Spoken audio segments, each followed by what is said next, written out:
Welcome back to the Robertson Media Center at UVA.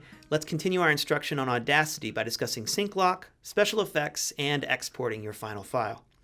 Again, this video series will not provide a great amount of detail, so if you need more information, check out Audacity's tutorials at the link below.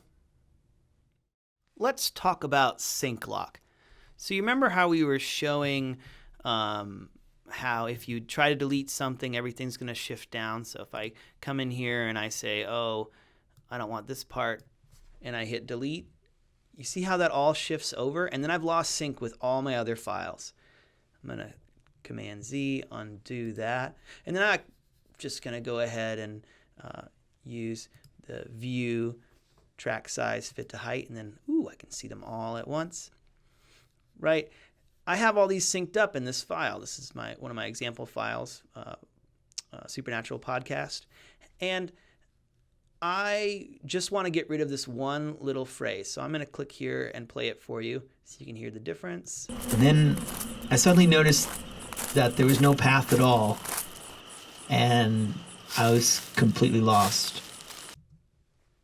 So if I just wanted to get to the "and I was completely lost" part, if I wanted to silence that but keep everything else there, I can select it. And as I showed you before, you can use silence, and then it's gone. I'll bring this up so you can see it, right? And I can zoom in so you can see it a little bit better. So then it's gone and everything else is still synced up. Now that's one way of doing it, but it's not exactly ideal. So I'm going to undo that. So here I have these two tracks that are synced up, and I don't want them to come apart.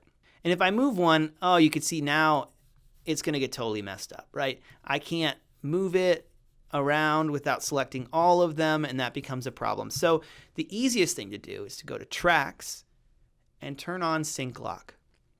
So Sync Lock essentially is creating a lock between tracks, so as you move them, they all move together. So I'm going to select that, and it's going to do it for all of them. So you can watch as I click and grab, anything I grab is going to come with it. Now it's not perfect, but that does help if you're like, I want to move this whole thing, but I want to keep them all together and synced up. You can use Sync Lock.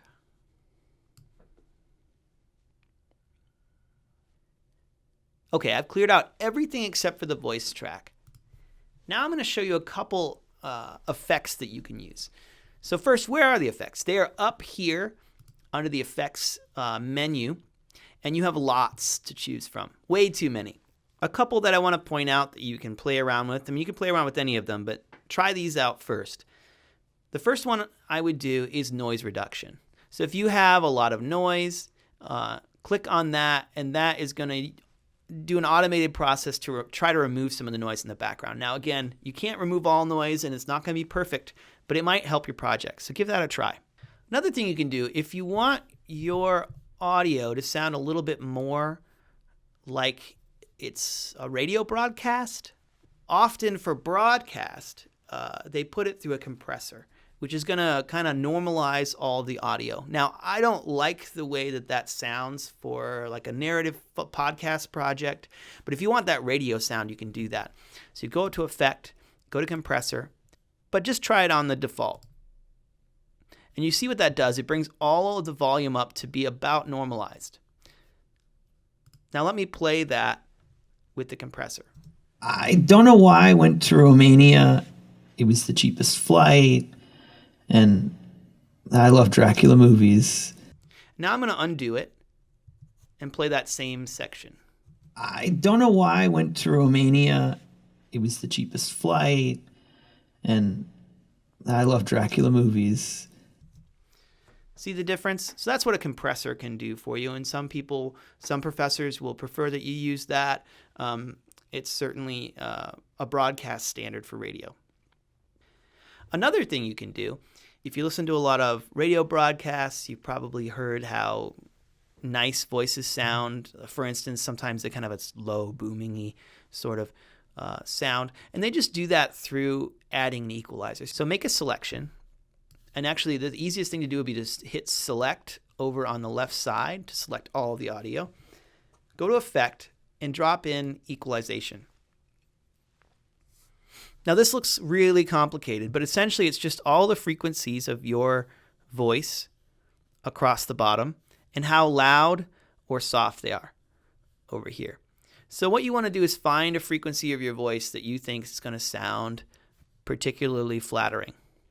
So a good example of this is the telephone, for instance, right? It's just going to cut off all the low and the high frequencies. So if I preview that. I don't know why I went to Romania. Or you can do something like a bass boost, which I highly recommend for certain voices. Other voices may not work this way, maybe with a treble boost, for instance. But mine works pretty well with a bass boost. So I don't know why I went to Romania. It was the cheapest flight. Right. So that's one way you can do that. You can also actually draw it yourself. So you can say, oh, I don't want all the low frequencies. I just want to find a frequency that works for my particular voice. So that's something you can play around with. You can also, create more points, right, and lower this down here. You could say, oh, I like a little bit there. Play around with it to get exactly the kind of curve you would like, and then you can actually save the curve that you have created. Click OK. And as you can see, it actually boosts the audio, and I have a lot of clipping. So I'm going to undo. Now I've opened up my Spooky Podcast original file here again, and let's say I'm done and I want to turn it in. You're going to have to export it.